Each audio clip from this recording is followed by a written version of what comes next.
छत्रपति शिवाजी महाराज की जय भवानी। राजमाता जिजाऊंना विनम्र अभिवादन। भारत रत्न डॉक्टर बाबासाहेब आंबेडकर यांना कोटी कोटी प्रणाम। आणि या योजनेचे शिल्पकार आणि आमचे सहकारी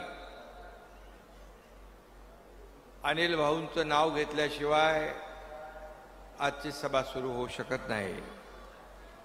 आणि म्हणून अनिल बाबर यांना देखील मी भावपूर्ण श्रद्धांजली अर्पण करतो। खऱ्या अर्थाने असं कधी वाटलं नव्हतं की या योजनेच्या भूमिपूजन प्रसंगी अनिल बाबरांशिवाय अनिल भाऊंशिवाय हा कार्यक्रम होईल। कुणाच्याही मनामध्ये ध्यानामध्ये हा विषय येऊ शकत नाही, परंतु ईश्वरी इच्छेसमोर कुणाचं काही चालत नाही। आणि मनाला वेदना आणि चटका लावून जाणारी घटना दुर्दैवाने घडली आणि अनिल भाऊ आपल्यात नाहीत, परंतु ते शरीराने आपल्यामध्ये नसले तरी सुद्धा या संपूर्ण जे काही तुम्ही त्यांच्यावर विश्वास दाखवलाय, या संपूर्ण योजनेकडे, या संपूर्ण भागात त्यांचं शरीराने नसतील पण त्यांचा आत्मा जरूर या ठिकाणी असेल। खरं म्हणजे एखादा व्यक्ती, एखादा माणूस, त्याची काम करण्याची पद्धत आपण पाहिल्यानंतर माझ्यासाठी काही नको, माझ्या मतदारसंघासाठी पाहिजे, माझ्या मतदारातल्या जनतेसाठी पाहिजे, ही योजना किती महत्वाची आहे हे सांगत असताना त्यांची जी काही तळमळ आणि पोटतिडीक मी पाहिलेली आहे। आणि माझं त्यांचं काही वेळा मी देखील कधी कधी घाई गडबडीमध्ये कामाच्या व्यापामध्ये असायचो, परंतु भाऊ आल्यानंतर असं कधीच घडलं नाही की भाऊ मला भेटल्याशिवाय परत गेले। मी थोडा का होईना वेळ त्यांना द्यायचो, कारण मला माहीत असायचं भाऊने त्यांच्या मतदारसंघातल्या कुठल्या ना कुठल्या काम घेऊन आले असतील। आणि या टेंबू योजनेच्या पाठीमागे त्यांचं जे योगदान आहे हे कुणालाही नाकारता येणार नाही। आणि म्हणून त्यांच्या आठवणीशिवाय ही योजना पुढे जाऊ शकत नाही, पूर्ण होऊ शकत नाही, असं काम त्यांनी केलंय। खरं म्हणजे मगाशी शहाजी बापूंनी, पालकमंत्र्यांनी, सुहास बाबर यांनी आणि आपल्या अध्यक्ष महोदयांनी अनेक आठवणींना उजाळा दिला, परंतु माझे पण अनुभव जे काय आहे, ज्यावेळेस आम्ही 2 वर्षापूर्वी निर्णय घेतला सर्वसामान्यांच्या मनातलं सरकार आणण्याचा, बाळासाहेबांचे विचार पुढे नेण्याचा, या राज्याला काहीतरी देण्याचा, त्यावेळेस माझ्या खांद्याला खांदा लावून सगळ्यात पुढं अनिल भाऊ होते, हे मी कधी विसरू शकत नाही। आणि कधी त्यांनी स्वतःसाठी काही मागितलं नाही, मला हे द्या, मला ते द्या, कधीच त्यांनी नाही। त्यांनी म्हटलं, साहेब तुमचा निर्णय हा आमच्यासाठी अंतिम आहे, कारण तुम्ही जो निर्णय घ्याल तो या महाराष्ट्राच्या भल्यासाठी, महाराष्ट्राच्या हितासाठी, शिवसेनेच्या हितासाठी आणि शिवसैनिकांच्या चांगल्यासाठी।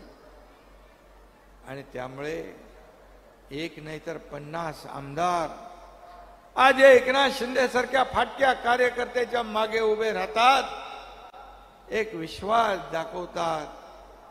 देशाने नाहीतर 32 देशाने त्याची दखल घ्यावी लागते अशा प्रकारचा तो उठाव होता. त्या काळामध्ये सुहासची आई बाबर, अनिल भाऊंची पत्नी,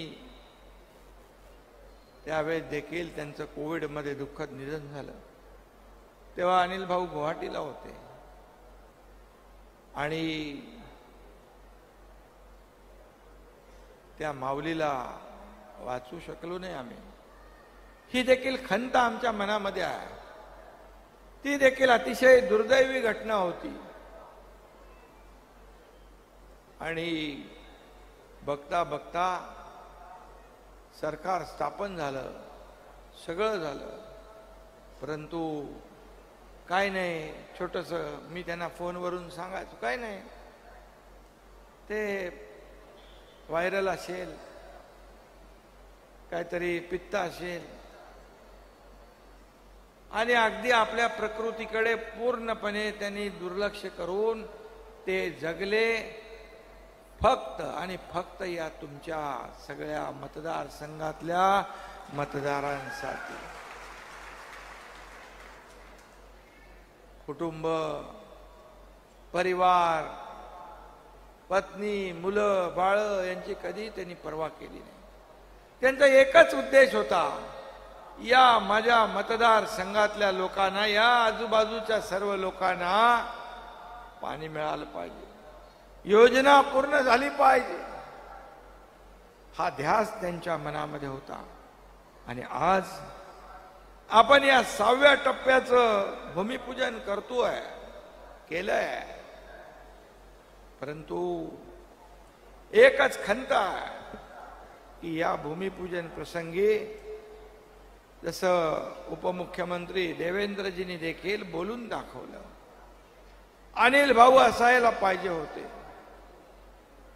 योजना पुढे जातीये, गड आला पण सिंह गेला, अशा प्रकारची परिस्थिती माझ्या मनामध्ये आहे.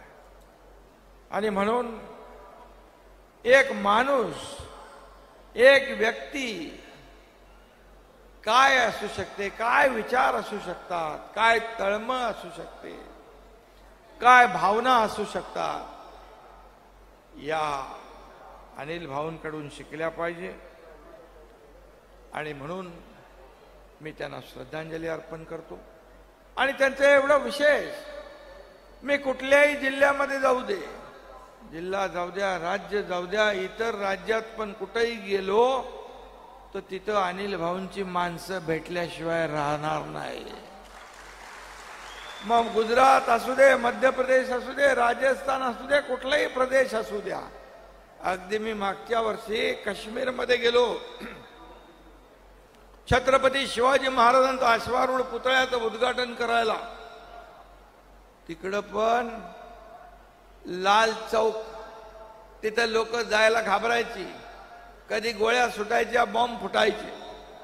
तिथं बाबर साहेबांच्या लोकांनी गणपती बसवला होता. हे बाबर साहेबांचं लोकमत होतं. एक लोकाभिमुख लोकनेता काय असू शकतो, कसा असू शकतो, हे त्यांनी राज्याला, देशाला दाखवून दिलंय. देशभरात त्यांची माणसं, पण आवर्जून सांगायचे आम्ही बाबासाहेबांची माणसं. आणि बाबासाहेबांचं नाव घेतलं की त्यांचा चेहरा समोर यायचा आणि त्या लोकांना भेटल्याशिवाय माझे पाय कधी पुढे जात नव्हते. हा इतिहास आहे. आणि म्हणून आज मी एवढंच सांगतो की अनिल बाबर यांच्या नंतर त्यांचे सुपुत्र सुहास बाबर काम बघतायत, अमोल बाबर आहेत, विकास कामांचा सातत्याने पाठपुरावा करतायत. अध्यक्षांनी मगाशी भावना व्यक्त केलेल्या आहेत, म्हणाले त्यांना सिनेमामध्ये पुढचा रोल पाहिजे. आता धर्मवीर 1 झाला, धर्मवीर 2 झाला, सुपरहिट होतोय, ब्लॉकबस्टर होतोय. आता धर्मवीर बरोबर गुवाहाटी नाव जोडायला लागेल आणि हा 3 नंबर होईल. दिघे साहेबांचं कार्य, त्यांचा जीवन प्रवास 1, 2, 3 सिनेमामध्ये आपण साचेबद्ध करू शकत नाही, ही वस्तुस्थिती आहे.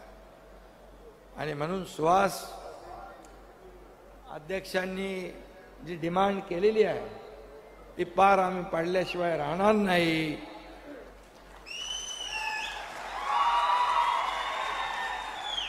कारण अध्यक्ष जेव्हा बाबासाहेब होते तेव्हा अध्यक्ष जसे होते तसेच आता पण अध्यक्ष तसेच आहेत. या सगळ्यांच्या पाठीशी जे आहे.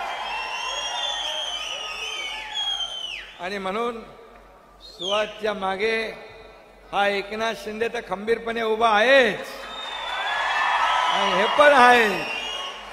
आणि अख्खी ही जनता जी आहे अमोल आहे. हा परिवार आहे, हा आपला परिवार आहे, हा माझा परिवार आहे. याला कधी कुठेही अंतर पडू देणार नाही, हा माझा शब्द आहे. आणि म्हणून दुर्दैव एवढंच, खंत आजही माझ्या मनात आहे की बाबासाहेबांना मी मंत्री बनवू शकलो नाही. कारण त्यांच्यासाठी जे मंत्रालय पाहिजे होतं ते मी राखून ठेवलं होतं. कारण शेवटी दिलेला शब्द पाळणारा हा एकनाथ शिंदे आहे. बाळासाहेब सांगायचे, दिघे साहेब सांगायचे, शब्द देताना 10 वेळा नाही 100 वेळा विचार करा. पण शब्द दिल्यानंतर मागे फिरू नका. आणि म्हणूनच ते एकनाथ शिंदेवर या काळात 50 आमदारांनी विश्वास ठेवला, 13 खासदारांनी विश्वास ठेवला, लाखो हजारो शिवसैनिक या राज्यातल्या जनतेने विश्वास ठेवला, तुम्ही सगळ्यांनी विश्वास ठेवला. काय माझ्याकडे, मी तर सत्तेतून पाय उतार झालो. लोक सत्तेच्या दिशेने जातात, पण आम्ही सत्तेतून उतरून बाहेर पडलो. पुढे काय होणार आम्हाला माहित नाही. परंतु बाळासाहेबांचे विचार जिथं तोडमोडू लागले, बाळासाहेबांच्या विचाराबरोबर तडजोड होऊ लागली, शिवसैनिकांचं खच्चीकरण होऊ लागलं, त्यावेळेस जीवाची तगमग होऊ लागली. बाकी काय आम्हाला हा एकनाथ शिंदे आज पण मुख्यमंत्री म्हणून कधी वागला नाही. एक सर्वसामान्य कार्यकर्ता म्हणून मी कालही काम करत होतो, आजही सर्वसामान्य कार्यकर्ता म्हणून काम करतोय, उद्याही सर्वसामान्य कार्यकर्ता म्हणून काम करतो. हे मला अप्रूप नाही आहे. ही खुर्ची जी आहे ही जनतेची आहे. वर्षामध्ये आज पाहताय 2-2, 3-3, 4-4 वाजेपर्यंत पहाटे लोकांची गर्दी लोंढा असतो. गणपतीमध्ये सगळे येतात. मला म्हणाले पूर्वी असं नव्हतं. पण पूर्वीच सोडा, आता वर्षा सगळ्या जनतेची आहे, सर्वसामान्य लोकांची आहे, माझी जागीर नाही आहे. आणि म्हणून एक सर्वसामान्यांचं सरकार या राज्यामध्ये काम करतंय. मला सांगा, तुम्ही आज शेतकरी कुटुंबातले लोक आहात, शेतकरी आहे, माझ्या लाडक्या बहिणी आहे, इकडे लाडके भाऊ आहे. शेतकरी कुटुंबातला हा एकनाथ शिंदे आहे का? शेतकऱ्याच्या मुलानं मुख्यमंत्री होऊ नये असं काही कायदा नियम आहे? फक्त सोन्याचा चमचा घेऊन जन्माला आलेल्या आणि पैशाच्या राशीत लोळणाऱ्या लोकांनी मुख्यमंत्री झालं पाहिजे असं काय कायदा?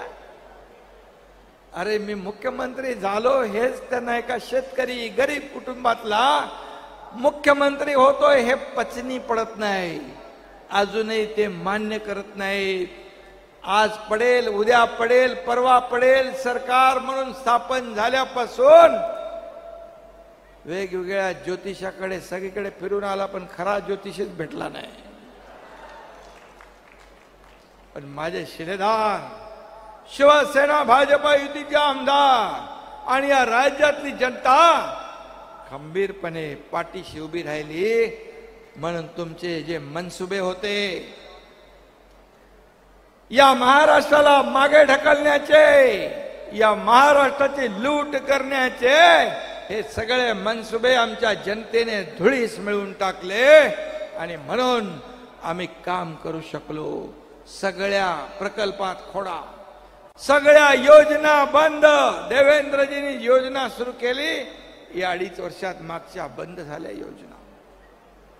अनेक प्रकल्प, समृद्धी असेल, मेट्रो असेल, पुणे मुंबई असेल, जलयुक्त शिवार असेल, पण आम्ही आल्यानंतर सगळे प्रकल्प सुरू केले, उद्योग वाढू लागले आणि कल्याणकारी योजना आम्ही सुरू केल्या माझ्या लाडक्या बहिणींसाठी. म्हणाले 1500 रुपयात का होतं? अरे तुम्ही द्यायची संधी होती तेव्हा दिले नाही. 1,500 रुपये वर्षाला, 18,000 रुपये सर्वसामान्य माझ्या भगिनीच्या खात्यात मिळतात. आज तिला आर्थिक स्वातंत्र्य मिळालंय. तुमच्या खात्यात जमा झाले पैसे? किती लोकांचे झाले त्यांनी वरती करा हात. अजून ज्यांचे बाकी आहेत त्यांचे पण सगळे होतील, कारण ही योजना बंद होणार नाही. ही योजना चालू राहणार, कारण योजना निवडणुकांसाठी आम्ही नाही केली आहे. या सर्वसामान्य माझ्या लाडक्या बहिणींच्या आयुष्यात बदल घडला पाहिजे म्हणून केली आहे. तुम्ही सरकारची ताकद वाढवली तर फक्त 1,500 वर तुम्हाला आम्ही नाही थांबवणार. 1.5चे 2 होतील, 2चे 2.5 होतील, आणखी ताकद वाढवली 3 होतील. त्याच्याही पुढे झाली ताकद, सरकार हात आकडता नाही घेणार. माझ्या लाडक्या भावांना पण आम्ही मुख्यमंत्री युवा प्रशिक्षण योजना सुरू केली. 6,000, 8,000, 10,000 महिन्याला. देशातलं पहिलं राज्य आपलं आहे की एवढ्या मोठ्या प्रमाणावर योजना सुरू करणार. 3 गॅस सिलेंडर मोफत देणारी योजना पण वर्षाची आपली आहे. मुलींना उच्च शिक्षण, मगाशी कोणीतरी सांगितलं, डॉक्टर, MBBS, इंजिनियर, जे काय बनायचं, वकील, त्यासाठी देखील सरकारने खर्च उचलण्याची जबाबदारी घेतली आहे. हे सरकारचं काम आहे. हे सर्वसामान्यांचं सरकार आहे. शेतकऱ्याला आदरणीय प्रधानमंत्री मोदी साहेब 6,000 रुपये देतात. त्या 6,000त आपल्या राज्य सरकारने 6,000 टाकले. आता 12,000 रुपये वर्षाला शेतकऱ्याच्या खात्यात जमा होतात. 1 रुपयामध्ये पीक विमा योजना, शेतकऱ्याने 1 रुपया द्यायचा, बाकी प्रीमियम आम्ही भरायचा. सोयाबीन, कापसाचं जे काय पैसे बाकी होते ते आपण सुरू केले. आणि आता 7.5 HP च्या मोटर पंपाने शेती करणाऱ्या शेतकऱ्याचं वीज बिल पूर्ण माफ करण्याचा निर्णय आपल्या सरकारने घेतलेला. इथं कामगार मंत्री आहेत, ते कामगारांना किट देतात. घरकाम करणाऱ्या माझ्या बहिणींना भांड्यांचा सेट देतात.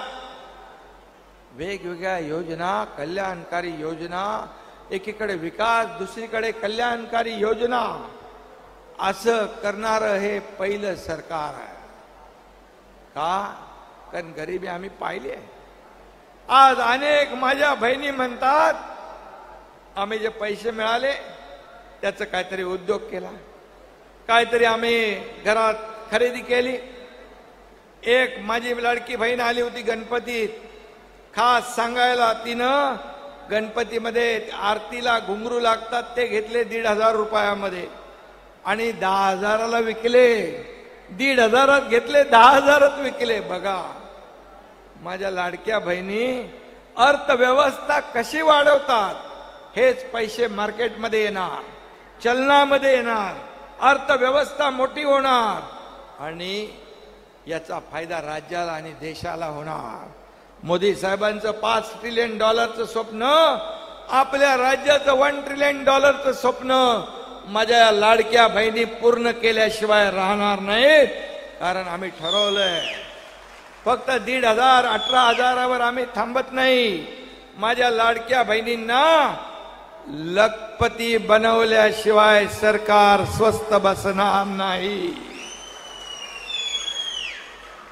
आणि लाडके भाऊ शिटी वाजवतोय, तुमच्यासाठी पण केलंय. आणि म्हणून तुम्हाला पण तुमच्या हाताला रोजगार मिळाला पाहिजे म्हणून आम्ही प्रशिक्षण भत्ता सुरू केलाय. त्याचे फॉर्म भरा. ज्येष्ठांना पण वयोश्री योजना 3,000 रुपये तुमच्या खात्यात डीबीटीने मिळतील. छोटं मोठं काय आपल्याला खरेदी करायचंय त्यासाठी. आणि मुख्यमंत्री तीर्थदर्शन योजना 60 वर्षाच्या वरचे ज्येष्ठ महिला आणि आमचे ज्येष्ठ बांधव यांच्यासाठी तीर्थदर्शन योजना. इच्छा असली तरी सुद्धा पैसे नसले तर पण देवदर्शन करता येत नाही. मला अभिमान आहे. परवाच्या दिवशी कोल्हापूर मधून अयोध्येला एक ट्रेन सुटली आणि गेले दर्शन करायला अयोध्येला मुख्यमंत्री तीर्थदर्शन योजनेतले लाभार्थी. मला सांगा, मला पण एवढा विश्वास वाटला नाही. एवढ्या लवकर फास्ट आपल्या ज्या योजना ऍक्टिव्हेट होतात. बाळासाहेब सांगायचे, माझंही मत आहे, कार्यकर्ता घरात नाही, कार्यकर्ता लोकांच्या दारात शोभून दिसतो. आणि म्हणून शासन आपल्या दारी आपण सुरू केलं. 5 कोटी लोकांना लाभ मिळाला. का यापूर्वी पण लाभ होते, लाभार्थी होते, योजना होत्या, परंतु चक्रा मारून माणूस कंटाळून जायचं आणि सोडून द्यायचं. सरकारी काम आणि 6 महिने थांब बोलून काम सोडून द्यायचे. मग आम्ही शासन आपल्या दारी लोकांच्या घरी नेलं. आणि म्हणून घरात बसून कारभार नाही चालता येत. शेती करायला गावाला गेलो की माझ्यावर टीका करतात. बोले हेलिकॉप्टरने जातो. मग कसं गाडीने जाऊ? 10 तास लागतील. अरे 8 तास लागतील. 8 तासामध्ये मी 10,000 फायलींवर सह्या करतो. एवढा वेळ माझ्याकडे नाही, तुमच्याकडे होता. कारण तुमचे पाय कधी जमिनीला लागलेच नाही. पण हा मातीतला माणूस आहे एकनाथ शिंदे, हा जमिनीवरचा माणूस आहे. आणि म्हणून गेलो गावी की माझे पाय आपोआप शेताकडे वळतात. का शेतकऱ्याबद्दल अभिमान असावा. का शेतकरी कुटुंबातला मुलगा मुख्यमंत्री झाल्यानंतर रोज शिव्या साप, रोज आरोप, सकाळ उठता बसता जसं मोगलांच्या घोड्यांना सत्ताजी धनाजी दिसायचा तसं यांना एकनाथ शिंदे दिसतो. पण मला चिंता नाही. माझ्या लाडक्या बहिणी, लाडके भाऊ आणि ज्येष्ठ माझ्या पाठीशी आहेत. तोपर्यंत मला कसलीच चिंता नाही. मी कुणालाही घाबरत नाही. मी माझं काम करत जातो. मी माझं काम करणार. तुम्ही आरोप करत राहा, मी माझं काम करणार. आणि म्हणून मी आपल्याला एवढंच सांगतो माझ्या बहिणींना, फक्त सावत्र भावापासून सावध राहा. ज्यांनी योजनेत खोडा घातलाय त्यांनी योग्य वेळी कोल्हापुरी जोडा दाखवायला लागेल. कारण हे लोक कोर्टात गेले, योजना बंद पाडावी म्हणून कोर्टात गेले. कोर्टाने त्यांना लाफा दिला. जगरे म्हणाले त्यांच्या बहिणींच्या कुटुंबामध्ये येत आहे. आता नागपूरला गेले. नागपूर कोर्टामध्ये काय अवदस आहे, कसलं आहे सगळं. अरे ज्या माझ्या लाडक्या बहिणींच्या खात्यात 2 महिन्याचे 3,000 गेले, पुढचे जातील का पोटदुखी तुम्हाला? का त्यांच्या मुलाबाळांच्या तोंडचा घास पळवण्याचा, हिरावण्याचं काम करताय, पाप करताय. आणि म्हणून लाडक्या बहिणींसाठी लेक लाडकी लखपती असेल अनेक योजना आम्ही केल्यात. मुख्यमंत्री माझी लाडकी बहीण योजना केली तर म्हणाले. आणि आता मुख्यमंत्री सुरक्षित बहीण देखील योजना आमची सुरू आहे. आणि म्हणून जे कोणी नराधम, अत्याचार, अन्याय माझ्या भगिनी बहिणींकडे, मुली बाळींकडे वाकड्या नजरेने पाहतील त्याला सरकार कडक शासन केल्याशिवाय राहणार नाही.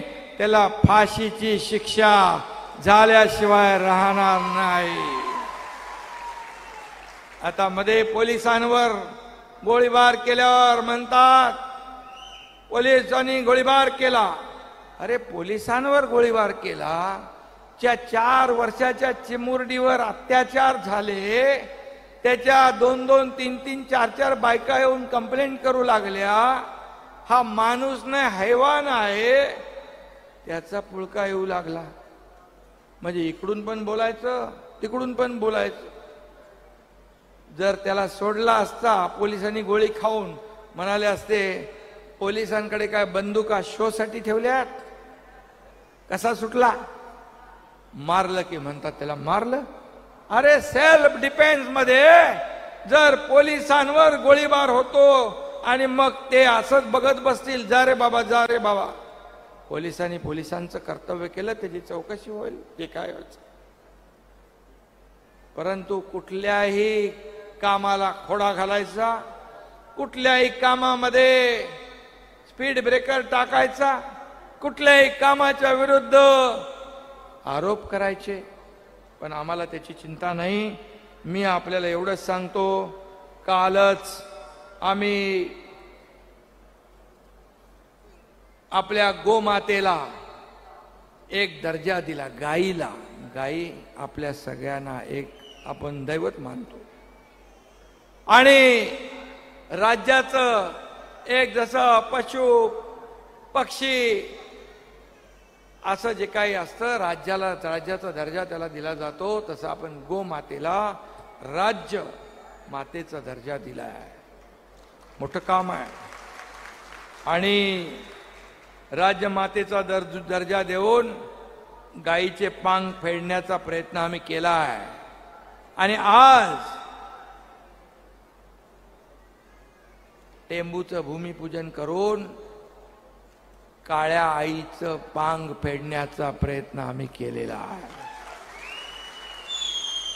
आणि म्हणून मी आपल्याला एवढंच सांगतो की यासाठी लागणारे पैसे 7,370 कोटी असतील. आणि त्याचबरोबर जतला पण आपण म्हैसाळ विस्तार योजनेला 2,000 कोटी रुपये दिले. 2,000 कोटी रुपये या संपूर्ण योजनांमधून लाखो एकर हेक्टर जमीन ओलिताखाली येणार आहे. शेतकऱ्यांना दिलासा मिळणार आहे. आणि म्हणून शेतकऱ्याच्या जीवनामध्ये आनंदाचे दिवस आले पाहिजे. बळीराजावरचं संकट दूर झालं पाहिजे, असं नेहमी कुठेही मी गेलो तरी बोलतो. चांगला पाऊस झालाय यावेळेस. आता मात्र पावसाने थोडी उसंत घ्यावी. आता चांगली पिकं येतील. शेतकरी माझा राजा सुखी होईल. शेतकरी, कष्टकरी, कामगार, महिला भगिनी, माझे युवक, ज्येष्ठ, या सगळ्यांसाठी हे सरकार काम करत. मला सांगा, एवढे GR, एवढ्या योजना एकावर एक काढणारं सरकार आतापर्यंत कधी आपण पाहिलं नसेल.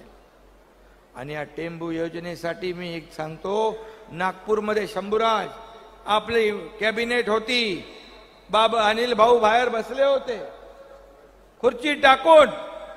थंडी होती, थोडी तब्येत खराब होती, तरी म्हणाले मी बसतो, टेंबू मंजूर झाला की मला येऊन बाहेर सांगा. शंभूराजला सांगितलं.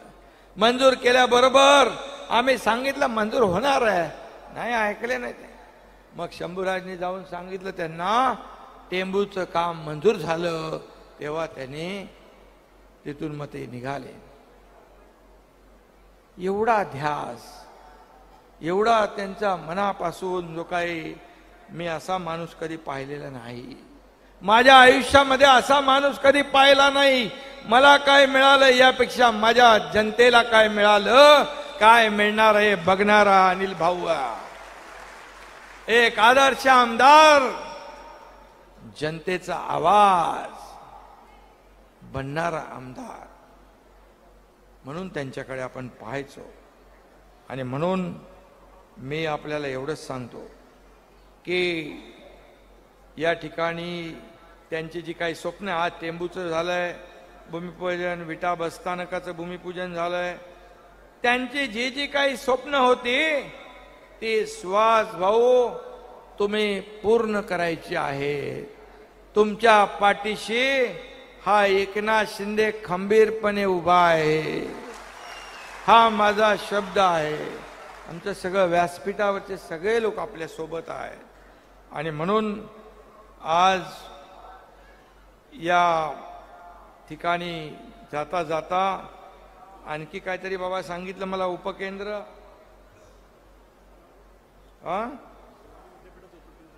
शिवाजी विद्यापीठाचं उपकेंद्र खानापूरमध्ये व्हावं अशी मागणी यांची सुवाच्य आहे.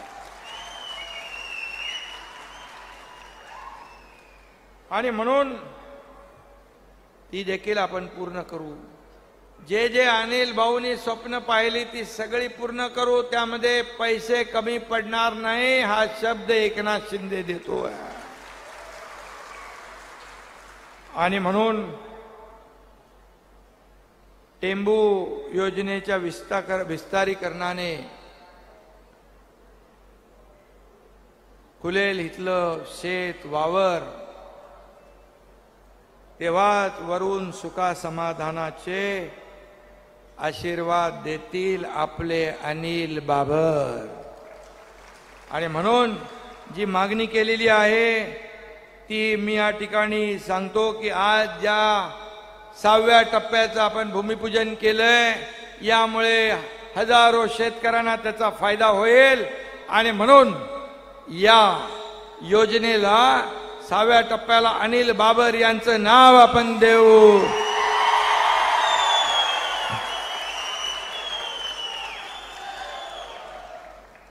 कारण त्यांच्या या आठवणीने ही योजना त्यांच्या प्रयत्नाने पूर्ण होतीये. त्यामुळे त्यांचं नाव न घेता ही योजना पूर्ण होऊ शकत नाही. त्यांची आठवण आल्याशिवाय एकही दिवस आपला जाऊ शकत नाही. ही परिस्थिती आहे. आणि म्हणून अनिल बाबर यांची प्रेरणा आणि ऊर्जा या ठिकाणी तुमच्या प्रत्येकाच्या मनामध्ये नसानसामध्ये आहे. आणि म्हणून मी आपल्याला मनापासून शुभेच्छा देतो. सुहास बाबर यांचं मनापासून मी अभिनंदन करतो. कारण ते पुढे जे काय परंपरा चालवतायत अमोल आहे, बाकी सगळी लोक आहेत, अध्यक्ष महाराज आहेत,